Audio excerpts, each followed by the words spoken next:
ఇప్పుడు NRI customer ఉంటాడు, ఓకేనా, అక్కడ నుంచి నేను ప్లాట్ కొనాలా, ఇది కరెక్టేనా, అసలు కొంటే ప్రాసెస్ ఎలా ఉంటుంది, ఇక్కడెక్కడ మోసాలు జరిగే అవకాశం ఉంటుందా ఎన్ఆర్ఐ కస్టమర్ దగ్గర ప్లాట్ కొంటే? సపోజ్ ఒక కస్టమర్ యూఎస్లో లండన్లో ఎక్కడైనా ఉన్నాడు అనుకోండి, ఆ కస్టమర్కి సిటీలో ప్లాట్ ఉంది, ఆ ప్లాట్ అక్కడ నుంచి ఇక్కడ అమ్మాలి. అవును, అమ్మాలనుకుంటే వాళ్ళ బ్లడ్ రిలేషన్ ఎవరైతే ఉన్నారో వాళ్ళ ఇంట్లో మనుషులకి జీపీ అథారిటీ ఇస్తారు. అక్కడ నుంచి లీగల్గా అక్కడ కూడా ఇప్పుడు సపోజ్ యూఎస్లో ఉన్నాను అనుకోండి, అక్కడ ఒక అడ్వకేట్ దగ్గరికి వెళ్ళి అంత ఒక ఫార్మేట్ ఉంటుంది, అదంతా ప్రిపేర్ చేసి సో అండ్ సో ప్రాపర్టీ నేను అమ్మాలనుకుంటున్నా, సో కాబట్టి పలానా నా బ్లడ్ రిలేషన్కి నేను జీపే ఇస్తున్నా అని చెప్పి అక్కడ పబ్లిక్ ఆన్ నోటరీ అనేది ఉంటుంది. పబ్లిక్ ఆన్ నోటరీ మీద విత్ స్టాంప్ విత్ ఎంబ్లంతో వచ్చేసి ఇక్కడ పోస్ట్లో వచ్చిన తర్వాత రిజిస్ట్రేషన్ ఇక్కడికి వచ్చి రిసీవ్ చేసుకున్న తర్వాత సబ్ రిజిస్టర్ దగ్గరికి వెళ్ళాలి. సబ్ రిజిస్టర్ మెజిస్ట్రేట్, సబ్ రిజిస్టర్కి వెళ్తే మెజిస్ట్రేట్ దగ్గరికి పంపిస్తాడు.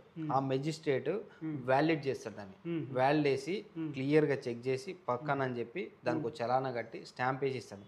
అక్కడ నుంచి ఒక లాయర్ దగ్గరికి వెళ్తుంది, అక్కడ లీగల్ అవుతుంది. అది అక్కడ లీగల్ వెరిఫికేషన్ అయిన తర్వాత మనకు సర్టిఫికేట్ వస్తుంది, లీగల్గా అంతా పర్ఫెక్ట్ ఉంది, ఈ పర్సన్కి జీపే ఇచ్చారు, ఈ పర్సన్ డీటెయిల్స్ అని సో అండ్ సో డీటెయిల్స్ అని చెప్తారు. ఆ రెండు డాక్యుమెంట్ తీసుకెళ్ళి ఎస్ఆర్ఓకి వెళ్ళాలి. ఓకే, సో మీకు జీపే ఇచ్చారనుకోండి, మీ మామగారు యూఎస్లో ఉండరు, మీరు వస్తారు, ఆయన తరఫున మీరు వస్తారు, ఓకే, మీ తరఫున నేను కొనుక్కోవచ్చు. ఇక్కడ ఫ్రాడ్ జరిగే అవకాశం ఏమైనా ఉందా?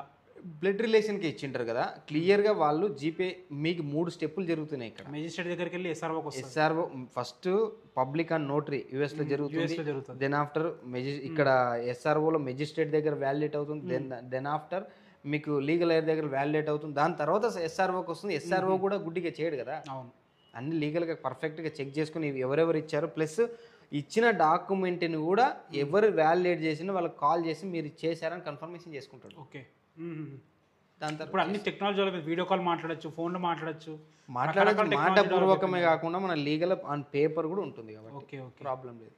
ఓకేనా, ఇది ఓకే. ఇంకొక చాలా